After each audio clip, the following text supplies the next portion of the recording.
So you've bought a nice big Chevy Impala, but it needs an oil change. Luckily, this video will guide you step by step in performing an oil change.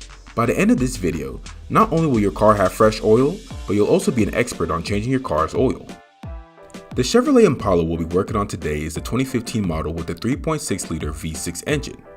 This engine requires 6 quarts or 5.7 liters of 5W30 full synthetic oil. For this job, you'll need the following: a weight to lift the vehicle, a ratchet or wrench that can fit a 15mm drain plug, an oil filter wrench, and an oil drain pan. While you can successfully do an oil change with just these tools, I would suggest having a breaker bar or an impact wrench on the side. You'll understand why later. So let's start by getting the car in the air.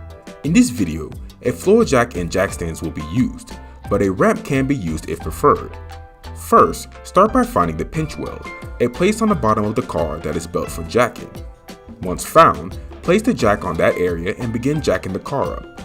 Once the car is high enough, place a jack stand under the car in a place where there is solid metal, such as the frame rails. Loosen the jack slowly and let the car slowly drop onto the jack stands. Make sure the jack stands can't move around or be released while under pressure. If one side is safely in the air, repeat the steps for the other side of the car. Now comes the fun part, draining the oil. First, loosen the oil fill cap and oil dipstick to help the oil drain faster. Next, go under the car and find the oil drain pan. A tip on finding it is that it's usually on the same side of the oil fill port. Once you've found the oil drain pan, locate the drain bolt. Using a 15mm socket, loosen the bolt. Now, this should be easy for most cars, but due to this car sitting for a while, the drain bolt was stuck and I didn't have a 15mm impact socket. So, after several minutes of frustration, I finally loosened the stubborn drain bolt with some rust penetrant and a long breaker bar. While the oil is draining, I went to the store to get a replacement bolt to prevent this from happening again. Once the oil is drained, screw the bolt back into the oil drain pan. Once the bolt bottoms out, turn it until it's snug. With the oil drained, let's move on to the oil filter. The oil filter is located in the front of the engine. Heads up, in my opinion, this is one of the worst placements for an oil filter. Going under the car, use the oil filter wrench to get a good grip on the filter. Once you get a good grip, turn the filter counterclockwise until the filter is loose. Remove the loosened oil filter from the oil filter housing. With the oil filter removed, it's time to work on your new oil filter. First, grab your new filter and some of your new engine oil. Pour some of the oil into the filter and use some of that oil to lube up the seal. Now, while lubing the seal, I noticed that the oil filter seal was uneven. From my experience, this means the filter is defective and oil will jet out if I use this filter. So, after another trip to the store, I got a filter with a proper seal. With that setback resolved, screw the oil filter back onto the housing.